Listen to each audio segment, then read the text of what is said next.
Bom, boa noite a todos. Tivemos uns problemas técnicos aí no Instagram, mas vamos tocar a nossa live aqui pelo Facebook, que também tem uma audiência bem fiel e tem muita gente que acompanha aqui eu e mais os dois convidados. Então, para quem não me conhece, eu sou Lucas D'Amico, sou médico ortopedista, sou especialista em cirurgia do quadril e cirurgia do joelho, e hoje vamos fazer uma live inédita aqui no Facebook. Participa comigo o Marcos Tadeu, que é fisioterapeuta e profissional da educação física, especialista em fisioterapia esportiva e treinamento desportivo e mestre pela Universidade do Contestado. E também o meu amigo Tassiano Giatrache, que é personal trainer e já foi atleta profissional de futebol, né? Jogou na Europa, jogou na Lituânia, na Polônia, então também já sofreu muitas lesões aí, aposto, na sua carreira, lesões no quadril, pubalgia, e hoje nós vamos fazer uma live, uma conversa bem tranquila sobre a reabilitação das lesões do quadril, do ponto de vista do fisioterapeuta e do ponto de vista do personal trainer, né? Como que se trata? Então, vou fazer algumas perguntas. E primeiro eu queria agradecer a presença de vocês dois aqui e começar com uma pergunta para o Marcos Tadeu. Na tua experiência, quais as lesões mais comuns que você trata do quadril e quais são os principais sintomas que você vê que os pacientes aparecem aí para reabilitação? Bom, boa noite a todos. Boa noite, Dr. Lucas. Muito obrigado pelo convite. Fico lisonjeado por estar aqui trocando uma ideia, né, batendo papo, levando informação à população. Tassiano, meu amigo, né, meu colega, muito obrigado pela tua participação aí.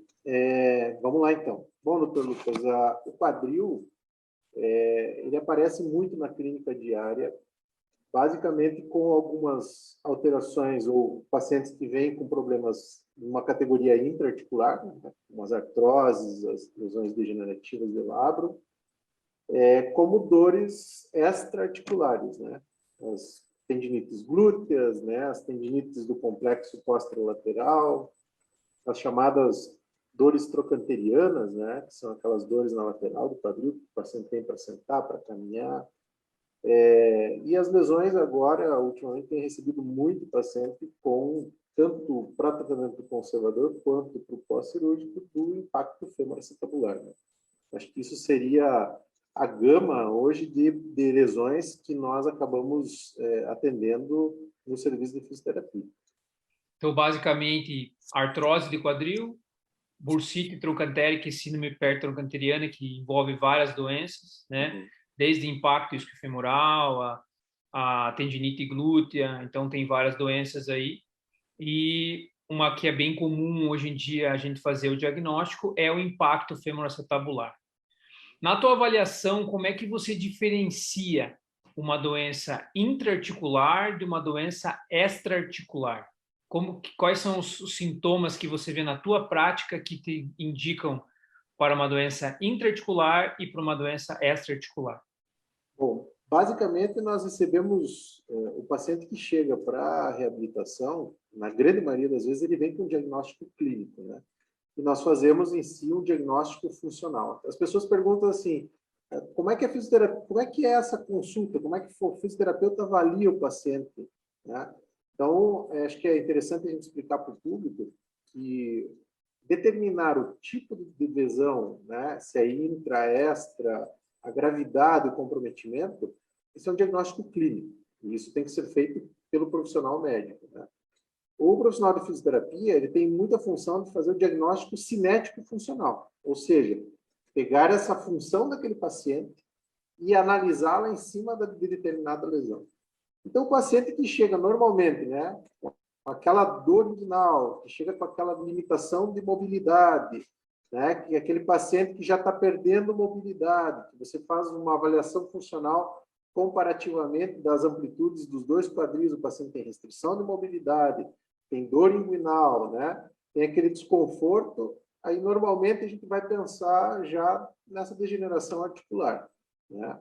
Quando o paciente pelo exame físico, acaba tendo assim boa mobilidade, mas ao testar a função muscular de rotadores, de abdutores, né, músculos que rodam ou que abrem, que afastam a perna, e aí essa dor tem uma característica mais extra-articular, aí a gente pensa em alterações extra-articulares, né, ou como dores tendíneas. Mas o mais importante é, dentro da fisioterapia, a gente fazer uma análise dessa função mecânica do paciente.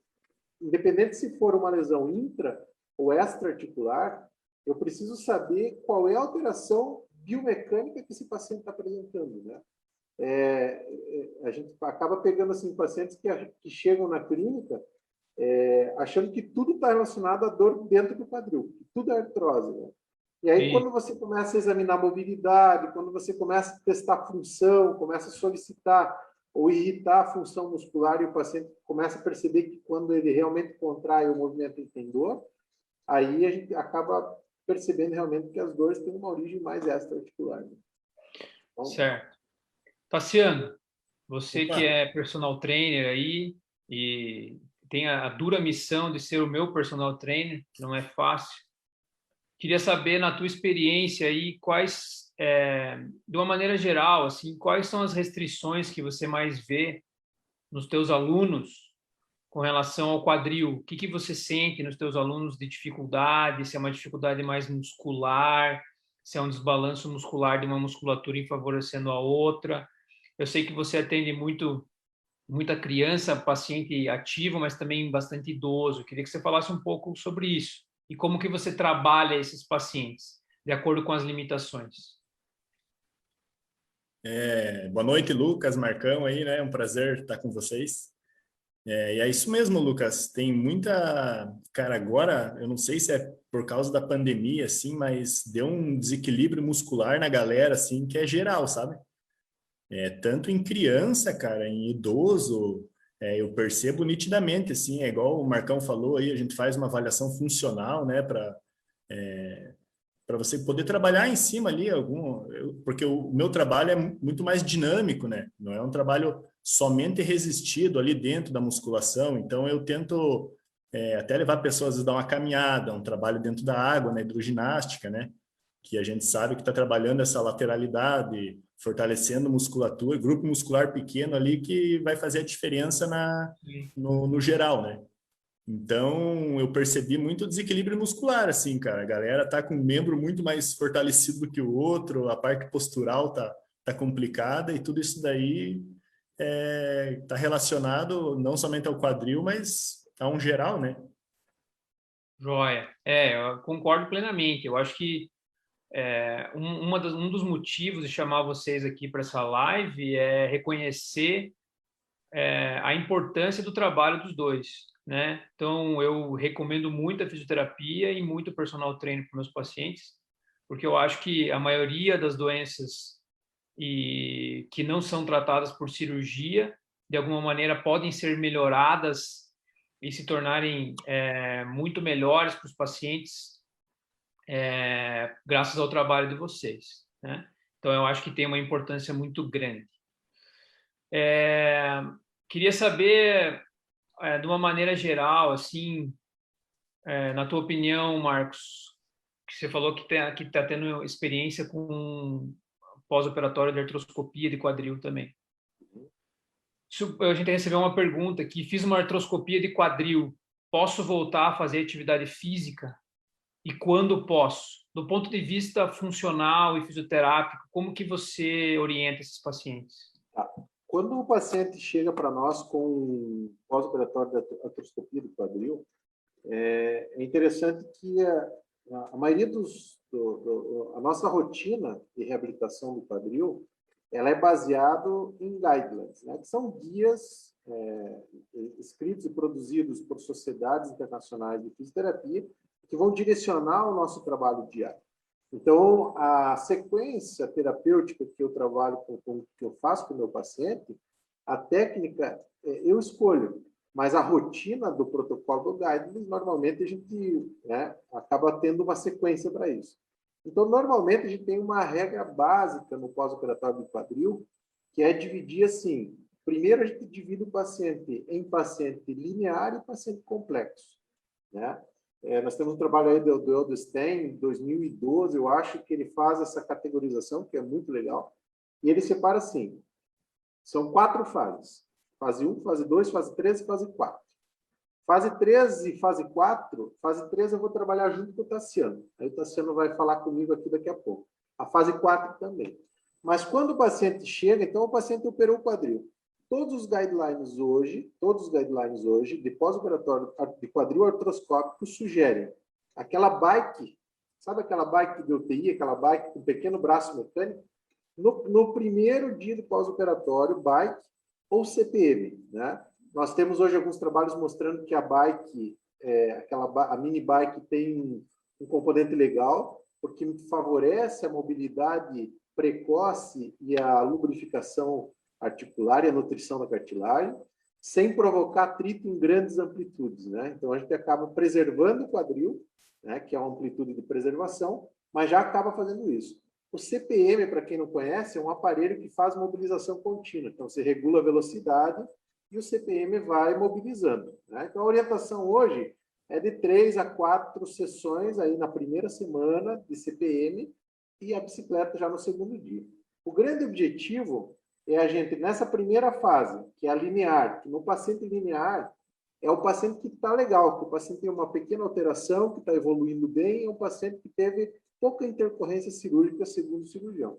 Já o paciente complexo é aquele paciente que ele já teve ou uma reinserção glútea, ou é o paciente que teve uma microfratura, ou o paciente que tem uma lesão de lado. Então, nós dividimos o paciente linear de 0 a 4 semanas, fase 1, e o paciente que tem alguma alteração um pouquinho mais significativa, de 0 a 6 semanas. O grande objetivo aqui é mobilidade, descarga parcial, normalmente em torno de 20% do peso corporal, dependendo da recomendação do cirurgião, de acordo com a lesão associada, né? Então, nós fazemos aí uma estabilização. Se o paciente tem uma reinserção de glúteo, são 20% da descarga do peso aí por até 6 semanas. Tudo depende dessa conversa com o profissional. Então, a gente mantém mobilidade nessa fase. Importante a gente ganhar mobilidade. Reduzir a dor, controlar edema. Fase 1. Nessa fase 2, eu vou começar a trabalhar o grande objetivo, que vai de 4 a 8 semanas para o indivíduo linear e vai de 6 a 12 semanas para o complexo.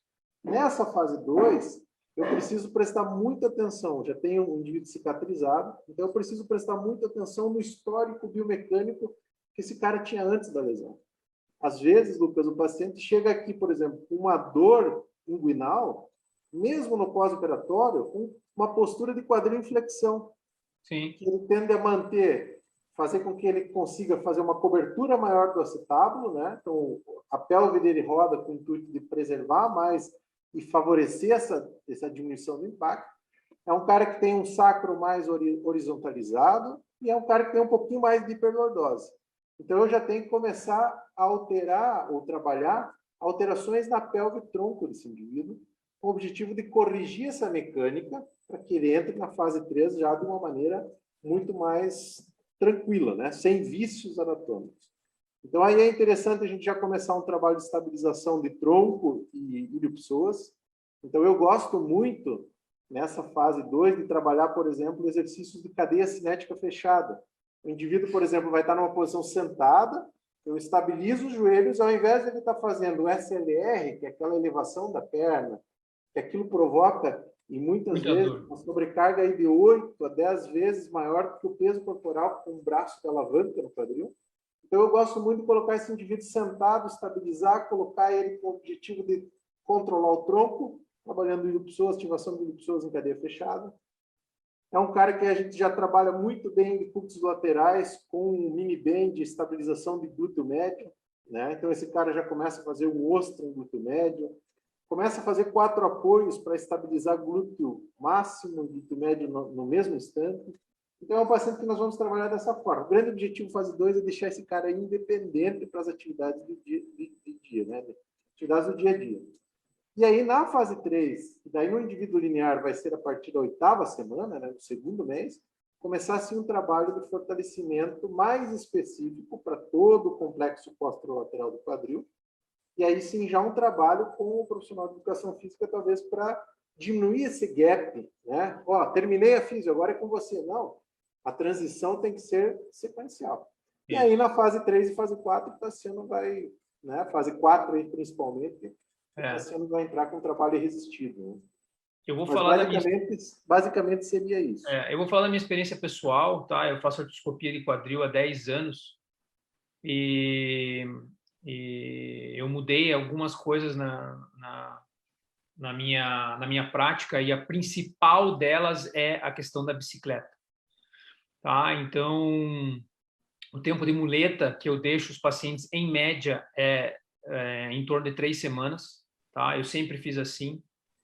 Então, eu deixo 3 semanas para proteção do quadril e proteção da raspagem do colo do fêmur, né, que a gente chama da osteocondroplastia, tá?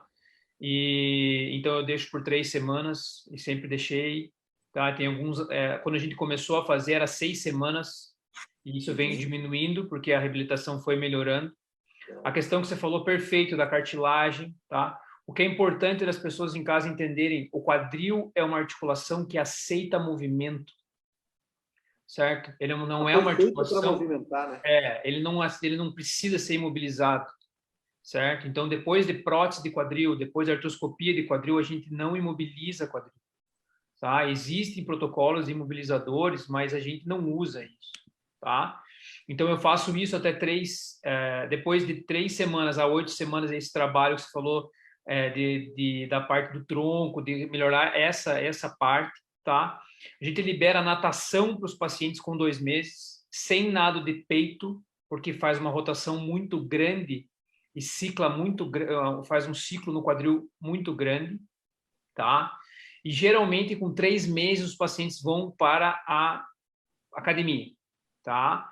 Eu libero para fazer extensora, flexora, esse tipo de trabalho, com uma restrição especial para o leg press, tá?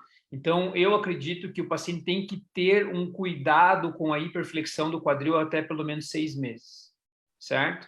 A sutura do labrum, ela está cicatrizada com 6 semanas, tá? Para as pessoas em casa, o labrum é como se fosse um menisco do quadril, que serve para estabilização e serve para distribuição de líquido dentro do quadril. E quando você tem um paciente com impacto, isso está lesado. Então, geralmente, com 6 semanas, isso está cicatrizado, tá? Então, quando eu mando o paciente para o Tassiano ou para os outros educadores físicos, geralmente vai de 3 meses até 6 meses para a gente tentar retornar com esses pacientes para atividade esportiva de impacto, daí a partir de 6 meses, tá?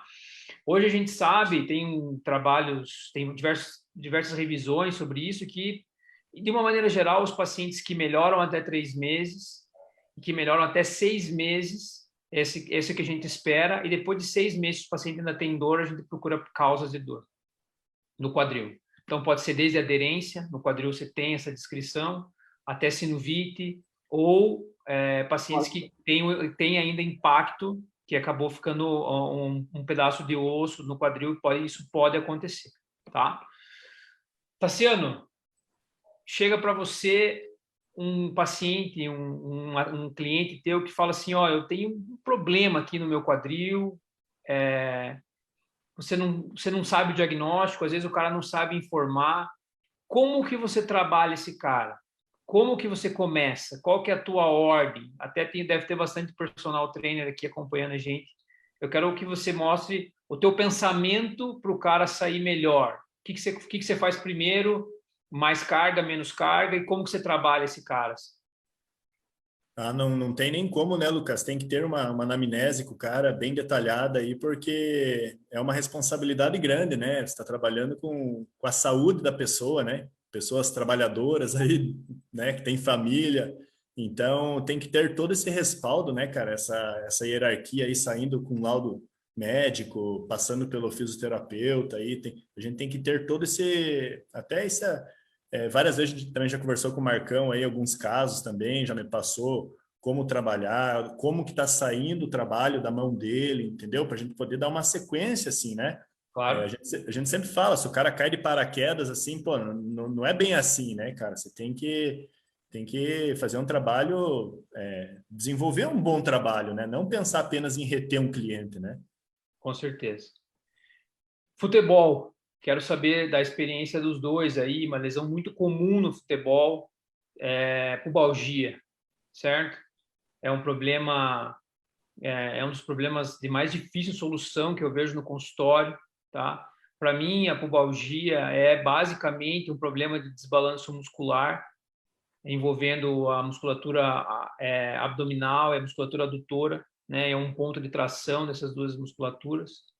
Em especial, os atletas de futebol têm o adutor muito fraco, em detrimento de outras musculaturas, principalmente do quadríceps, né? Então, eu queria que você falasse, Tassiano, a tua experiência como atleta, como que você via, como que era feita a reabilitação, você lá fora, se tinha algum programa de tentar evitar isso daí, porque hoje a gente tem isso, né? O FIFA 11+, é um programa para tentar diminuir lesões de joelho, mas também para diminuir a pubalgia. Eu queria que você falasse da tua experiência como atleta mesmo, qual que era o cuidado que você tinha e que os educadores tinham com você, ou como é que funcionava isso daí?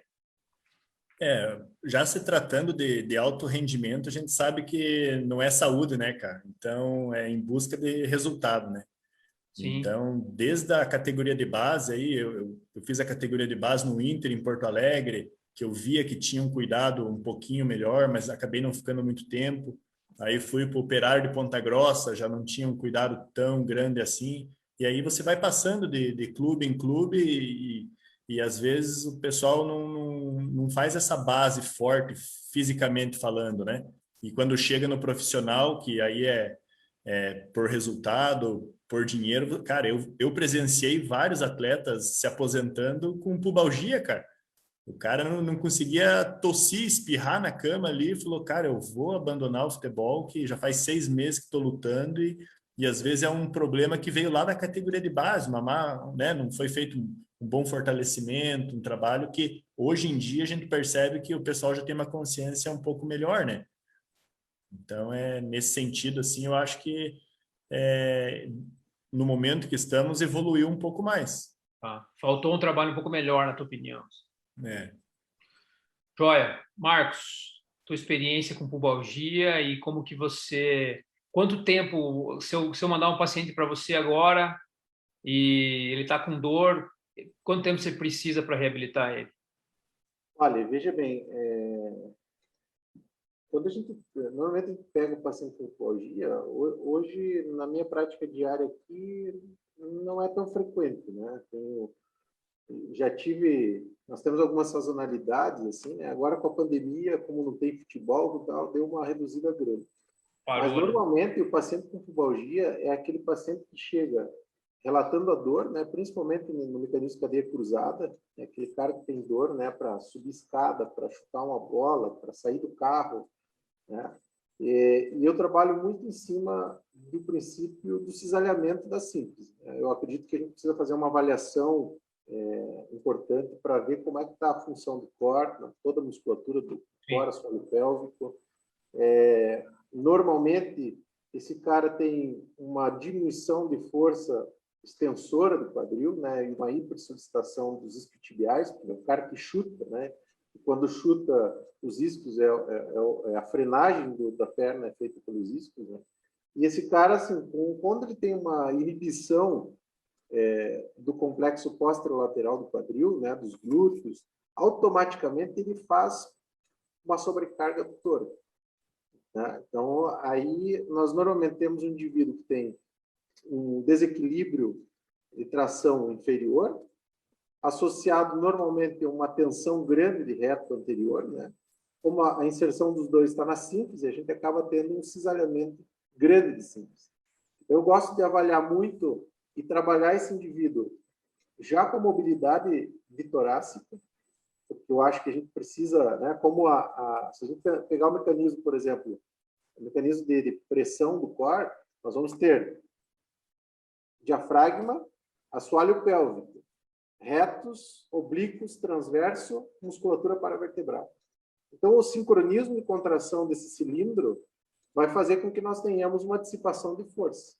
Se esse indivíduo tiver, por exemplo, uma diminuição de mobilidade torácica, consequente, que é uma articulação de mobilidade, que é uma zona de mobilidade, consequentemente, ele vai precisar aumentar a mobilidade de lombar.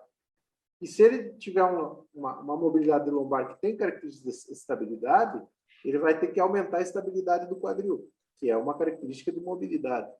Então, normalmente, eu trabalho muito com esse princípio de mobilidade e estabilidade, né? Então, se o indivíduo tem uma restrição de mobilidade lombar, eu gosto muito de trabalhar com a manipulação, a mobilização lombar, mobilização de sínfise, distensionamento, o release da musculatura adutora desse cara, entendeu?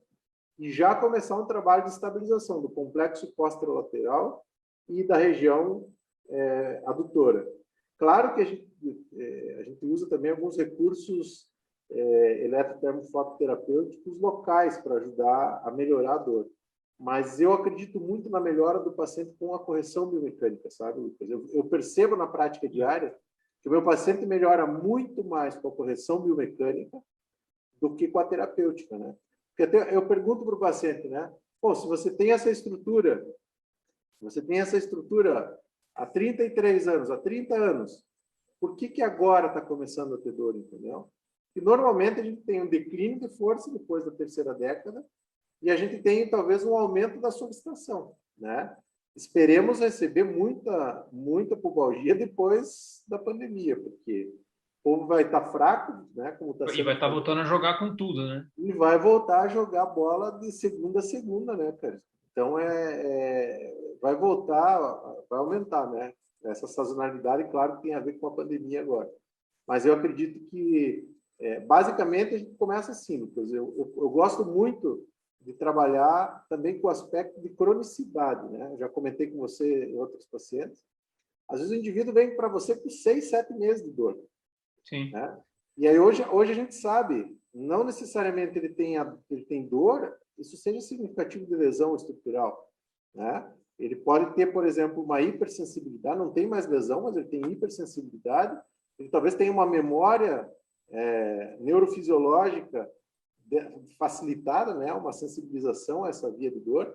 Então, eu gosto muito de trabalhar o indivíduo e já começar a submeter, a gente fala essa disposição em vivo, né? Eu vou submetendo a ele algumas sobrecargas e ele vai me dando feedback. Ó, Marcos, pô, tô bem, cara. Então, vamos trabalhar agora uma variação. E aí você vai colocando variações que vão levando o indivíduo a automaticamente perceber, né? Porque a gente tem muito, na minha opinião, a gente tem muito esse gap, né? Esse gap do cara sai da física e agora vai jogar bola. E aí o resultado não é legal. Sabe? Eu acho que o mais importante assim do trabalho do fisioterapeuta que eu vejo, pelo menos, é o acompanhamento do paciente, entendeu? O dia a dia e o fisioterapeuta sentir o momento que ele pode dar mais carga ou menos carga, ou o paciente precisa de mais repouso ou menos repouso. Eu acho que esse é o grande segredo da fisioterapia no pós-operatório. Tá? E talvez assim, Lucas, eu não diria que seja o grande segredo, mas também o grande vilão, sabe? Porque o que acontece? Eu vejo muito, eu que trabalho com as duas áreas, a gente às vezes peca muito na prescrição da carga para o indivíduo. Então, o que acontece? Esse indivíduo vai começar a fazer um trabalho isométrico, ele vai começar a fazer um trabalho com ênfase na excentricidade, e aí quando ele vai, normalmente ele ainda não tem carga específica, e a literatura fala disso. Eu não posso tirar esse cara, por exemplo, da isometria ou do treinamento excêntrico e mandar o cara jogar bola.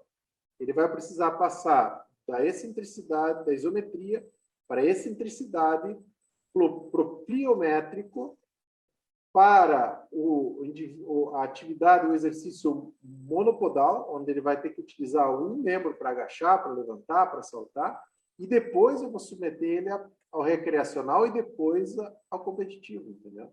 Então, acho que eu vejo, não sei o que o Tassiano acha disso, mas eu vejo muito essa falha, entendeu? Então, assim, o indivíduo está saindo do excêntrico, o que vai me fazer, por exemplo, a colocar o indivíduo a fazer pliométrico?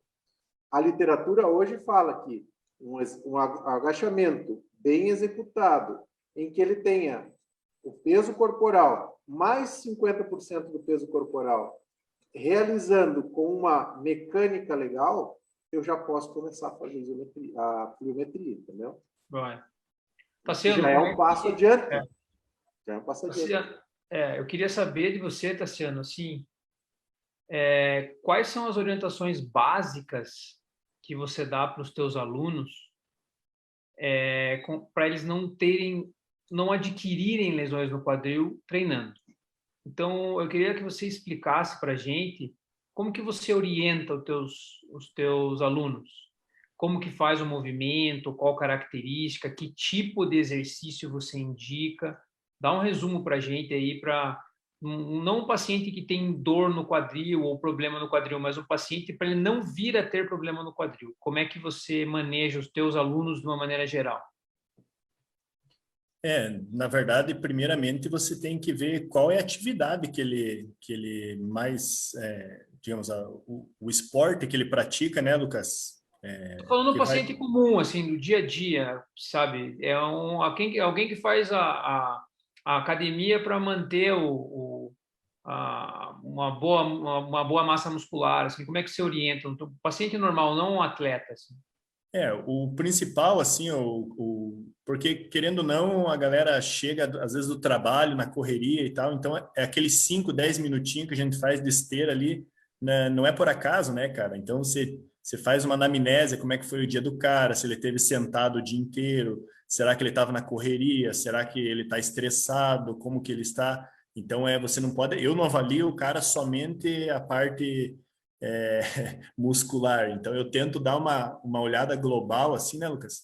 Para fazer um bom aquecimento, né, cara? Ainda mais agora nessa mudança de temperatura aí, fazer uma mobilidade, aquele exercício ali com a TheraBand que a gente faz também, aquele aquecimento do quadril, você que pratica o tênis, né, cara? Então, sabe a importância de você fazer um aquecimento naquela região antes de você iniciar uma sobrecarga, porque a academia não é só isso, né, cara?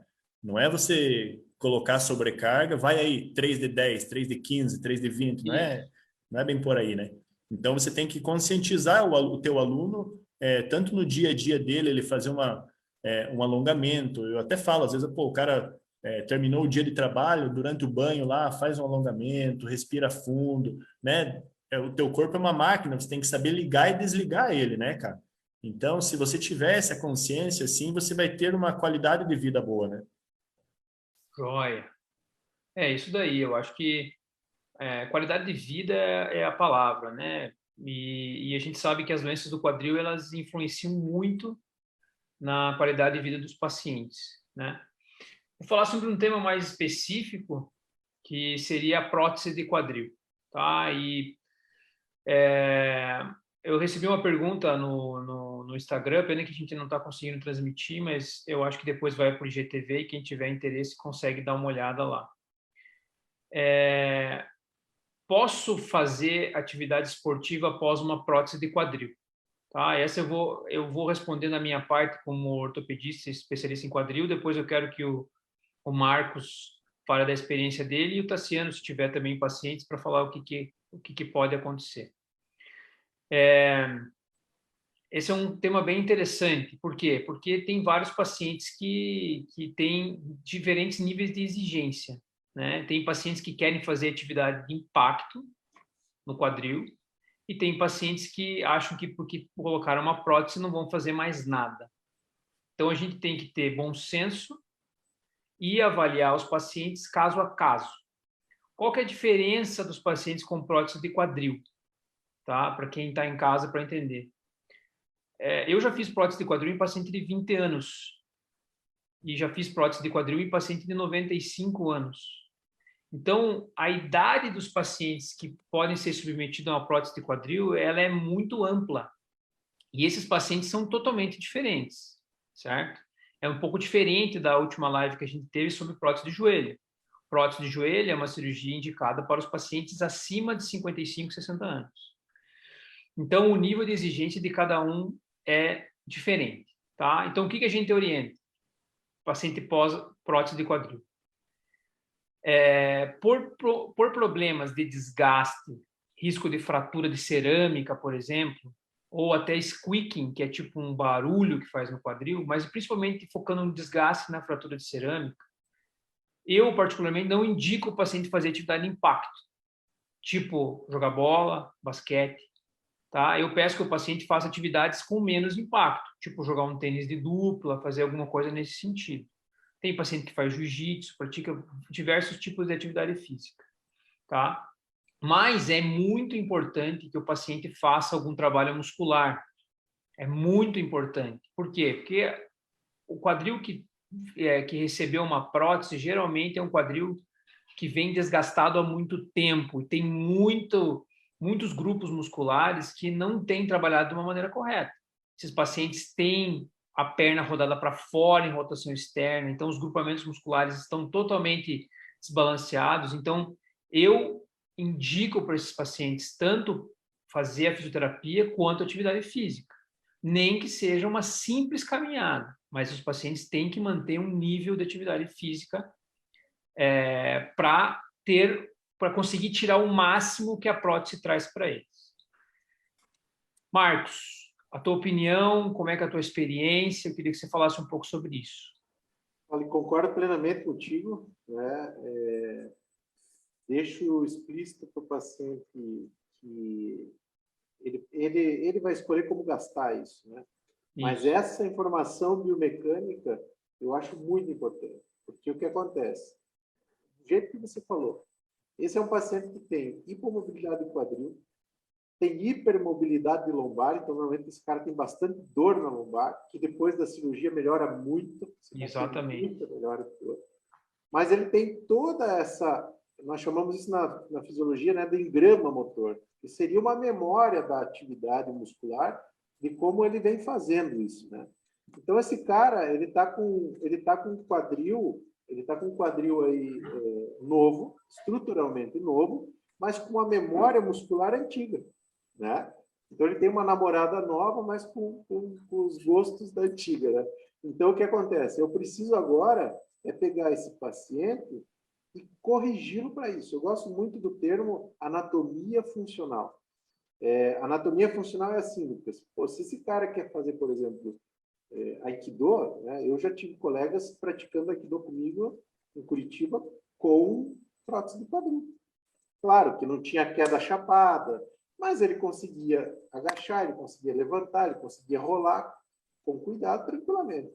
E aí o que acontece? Como é que é a anatomia do gesto? Como é que é o gesto motor desse indivíduo?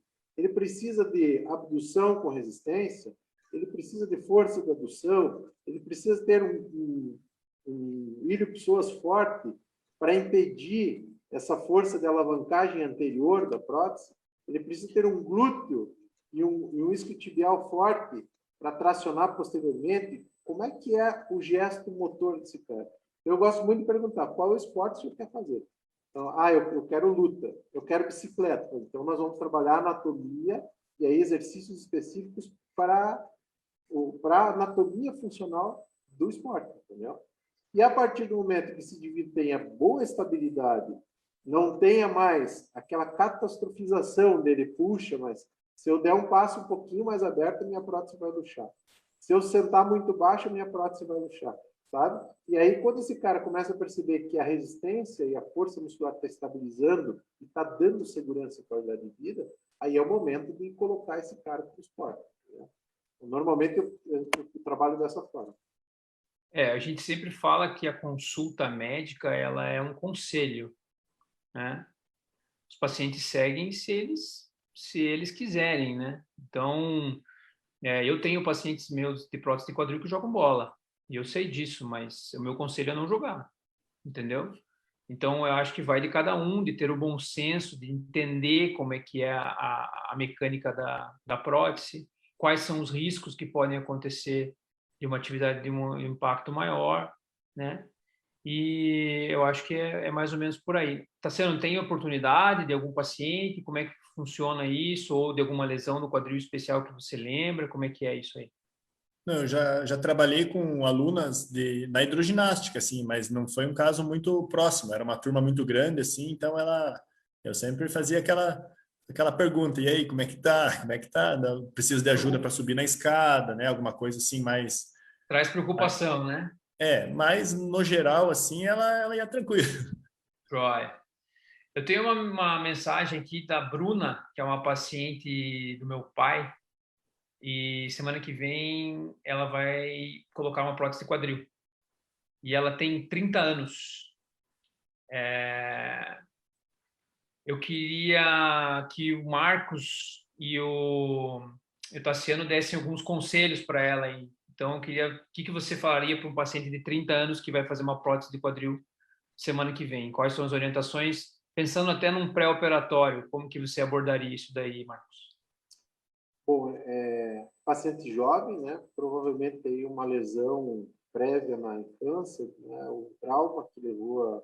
Ela tem uma protusão acetabular, tá? Não é doença da infância, ela tem uma protusão acetabular com artrose, diminuição do espaço, e uma indicação precisa de prótese, e faz algum tempo que ela tá sofrendo com esse quadril aí.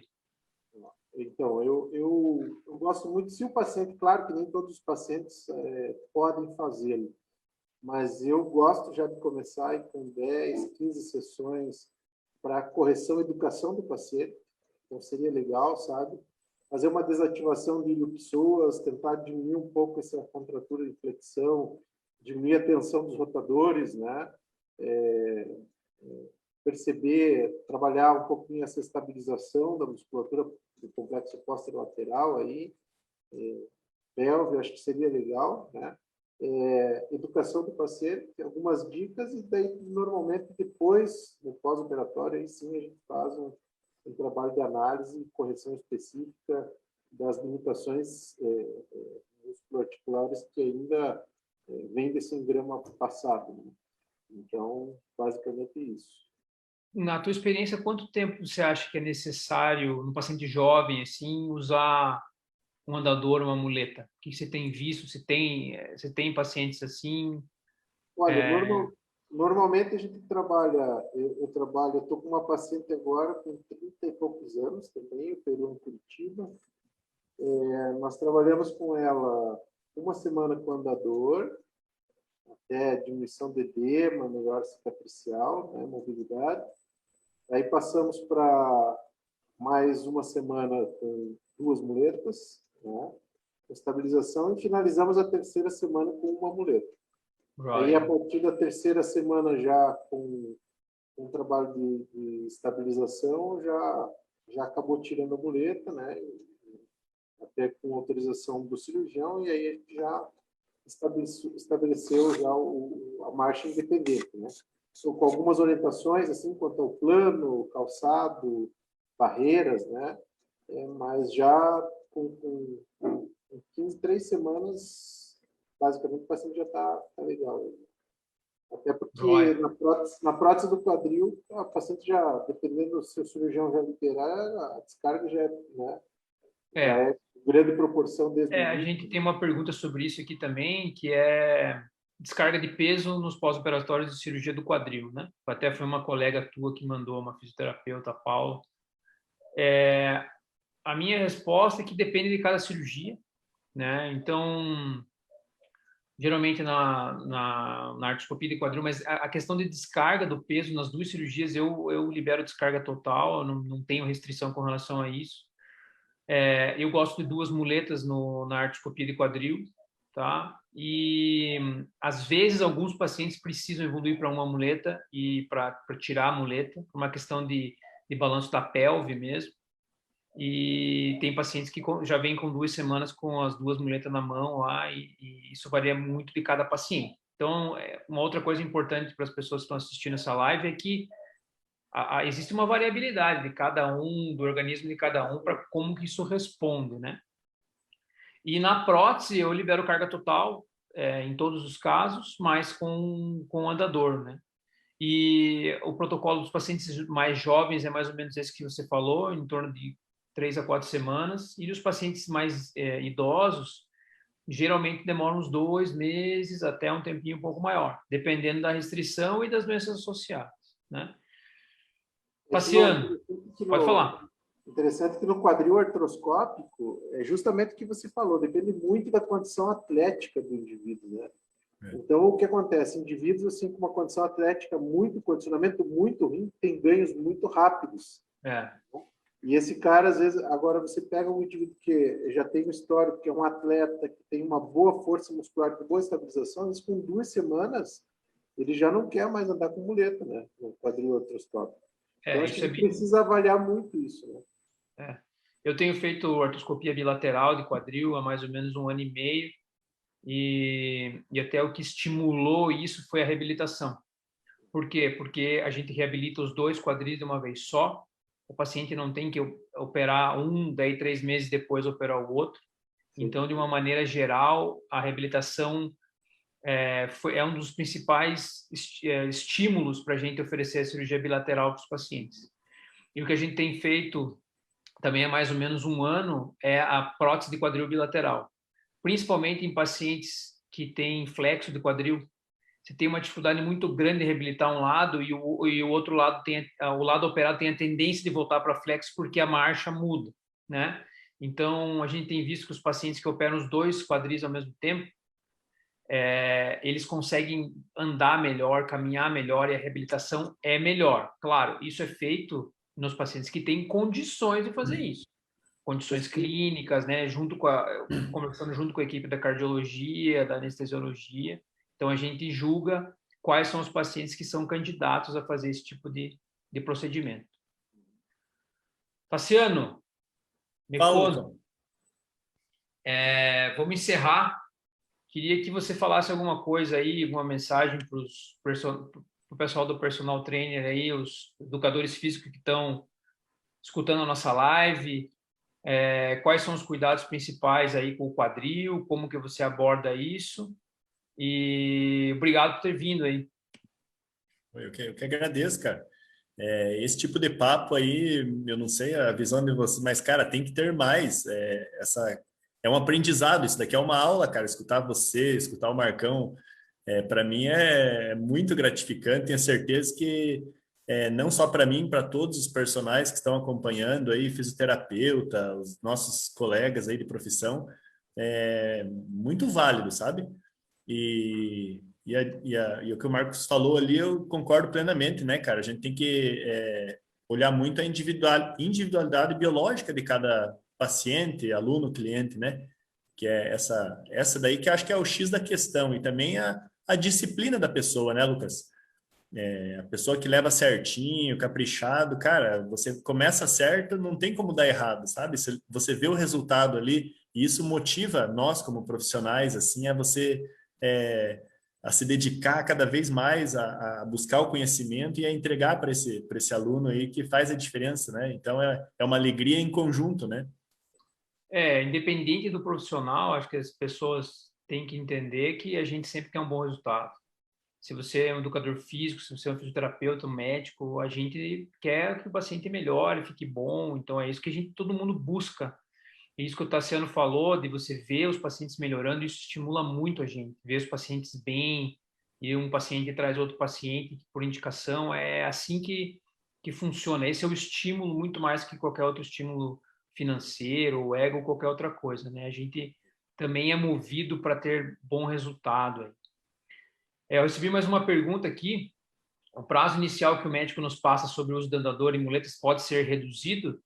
A resposta é sim, depende da tua reabilitação, né? Então, isso que a gente falou, foi o que eu citei e o Marcos também falou. Tem paciente que chega empurrando a muleta, né? Então, tem uma variabilidade de cada paciente. Então, a gente não gosta de estipular muito prazo, porque às vezes o paciente passa do prazo e isso, na cabeça dele, é uma falha ou não está dando certo. Não é. Cada um tem o seu organismo, cada um reabilita de uma maneira, então isso é importante de entender. Mas eu já tive paciente que eu falei que ia usar 2 meses de muleta e usou menos tempo. Em especial na cirurgia de prótese, se esses fatores que o Marcos citou da questão da biomecânica estão resolvidos, então é possível que o paciente use um tempo menor de muleta. Só não podemos prometer, tá? Mas é possível sim, de acordo com a reabilitação, usar um tempo menor de muleta. Marcos, obrigado aí pela tua presença também. Queria que você encerrasse, falasse suas últimas palavras aí e para a gente poder encerrar. Bom, eu gostaria de agradecer, Lucas, a oportunidade de estar batendo um papo aí, como o Tassiano falou, é extremamente importante, né? Tassiano pela participação. Eu vou sugerir algumas coisas em relação à física para o pessoal que está nos assistindo, né? eu acho que o paciente precisa prestar muita atenção nos primeiros sinais clínicos, né, que o quadril normalmente apresenta, né? Aquela dorzinha inguinal, aquela dor na lateral do quadril, né? A mobilidade, eu consigo cruzar as pernas e colocar meia como eu fazia antes, né? Eu derrubo alguma coisa, eu consigo agachar e pegar no chão, buscar lá no chão, entendeu? Eu consigo brincar com meu filho, com meu neto. Cortar a unha. Consigo cortar a unha do pé? Isso, entendeu? Então, assim, aí o paciente, às vezes, ele fala assim, puxa, eu não tinha prestado atenção que eu não conseguia mais colocar meia, que eu tinha que abaixar o tronco para colocar meia, porque eu não conseguia mais cruzar a perna, né? Então, comece a prestar atenção, né? Porque, normalmente, o quadril vai estar relacionado muito com dor e alteração de mobilidade. Preste atenção nisso, né? Evite, eu vejo muito aqui na clínica, evite a automedicação. O paciente ele tem dor, a primeira coisa é buscar auxílio com anti-inflamatório, né? E aí ele vai lá e se automedica e fica protelando algo que, na maioria das vezes, a gente pode resolver com fisioterapia, com uma boa consulta, né? Rápida. E aí, muitas vezes, esse paciente já chega com uma artrose avançada, ele já chega aí com uma tendinite, já com ruptura parcial, então, que é algo que a gente não gostaria de ver frequentemente, né? Nós estamos num tempo onde estamos fazendo cada vez menos exercício. Como você falou, o quadril é uma articulação de mobilidade. Então, se você não movimenta, você não nutre cartilagem, você não ganha mobilidade, você perde força, você ganha peso, e são fatores intervenientes diretamente sobre a articulação do quadril, né? Eu acho que isso é importante. Mantenha-se ativo já é o necessário, né? Esse tua última colocação aí, acho que foi muito feliz. E para a gente deixar uma mensagem para as pessoas em casa, nem toda doença do quadril é desgaste. Primeira coisa é isso, tá? Então, o quadril pode doer na cartilagem, no osso, mas também tem muita doença muscular que desenvolve dor no quadril. Então, a segunda coisa é que algumas doenças do quadril doem muito pouco e destroem muito a cartilagem, em especial o impacto em homens. Então, a gente vê os pacientes vindo procurar o médico só quando a dor se torna muito forte. E daí, muitas vezes, a gente não tem um método terapêutico ideal para esse paciente. Então, isso é muito importante. Se você tiver pouco sintoma, mas tiver uma restrição de movimento, a prestar atenção nessas coisas que o Marcos falou. Eu consigo cruzar a perna, eu consigo secar o pé, sabe? Muita gente fala assim, eu tenho falta de alongamento, mas não é. Você tem um problema estrutural no teu quadril que leva a você a ter uma restrição de movimento. Então, eu acho que isso é importante. As pessoas entenderem da gente fazer essa live é que, primeiro, o trabalho é multidisciplinar para você melhorar. Não é só o médico e não é só uma cirurgia. Tem várias pessoas envolvidas, por isso que eu chamei fisioterapeuta que eu confio e que vejo que tem um cuidado com os pacientes, e também chamei o personal que trabalha comigo para tentar melhorar o meu próprio corpo. E então isso é uma outra coisa importante das pessoas guardarem, né? Que esse trabalho é multidisciplinar. A gente recebeu vários elogios aí no Facebook, o pessoal elogiando bastante, então eu queria agradecer todo mundo que elogiou. Tassiano, deixa o link para o pessoal do teu canal do YouTube, que é bem legal, sobre preparação de jogador profissional, sobre treinamento específico para zagueiro. Então, deixa os teus links e tuas redes sociais, e depois o Marcos deixa os links dele também, por favor. Beleza. Manda lá, Tassiano. Fala o link do teu canal no YouTube aí. É um novo projeto, né, cara? Eu tô com um canal no YouTube aí que o nome é Tudo Sobre Futebol. Então, eu iniciei ele a pedido até de uns amigos aí, né? Tassiano, manda aí um treinamento para zagueiro, manda aí um treinamento físico de resistência, um treinamento... Então, ainda mais nessa época que estamos vivendo aí na pandemia, aí eu comecei com esse canal no YouTube e tá iniciando e tô empolgado, cara. Tô tendo um bom feedback da galera aí. Então, quem quiser conhecer um pouco mais aí, entra lá, é Tassiano Trati, tudo sobre futebol. Valeu. Isso aí. Marcos, quer divulgar tuas redes aí, por favor? Olha, eu tô no Instagram com @Marcos Tadeu, meu nome completo, né?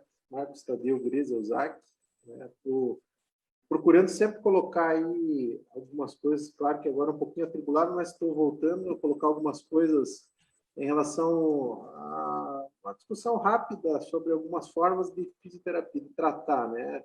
Então, semana passada a gente falou sobre foot core, sobre a fasciite, nós estamos tendo muita fasciite agora, né? Eu vi lá, bem legal.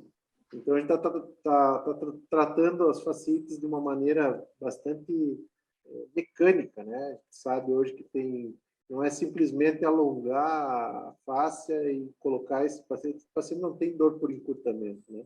Às vezes pode ter dor por instabilidade, às vezes pode ter dor por uma falta de controle neuromuscular.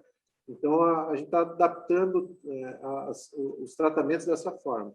E também a gente tem recebido bastante elogios em relação a essa forma, né, diferente. Eu trabalho muito, já falei, as pessoas, quem foi meu paciente sabe, eu trabalho muito pouco com eletrotermofototerapia. Eu tenho aqui hoje um ultrassom, uma terapia combinada, um laser e um ondas de choque. O resto é cérebro e mão, né? Então, Legal. isso dá um resultado muito legal e a gente vê que realmente as pessoas acabam melhorando, né?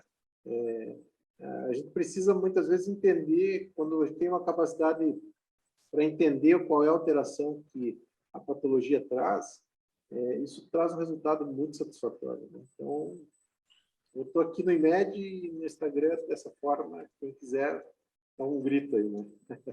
Maravilha. Então, também deixar para o pessoal deixar nos comentários aí os próximos temas que vocês querem de lives que a gente puder fazer. E eu queria agradecer a vocês dois por ter aceitado aí esse convite na segunda-feira à noite, que é difícil, eu sei, para o Tassiano é bem difícil também, e para o Marcos também, a gente tem família, filho pequeno, mas queria agradecer a vocês dois e agradecer o pessoal em casa que acompanhou. Joia. Valeu! Grande abraço.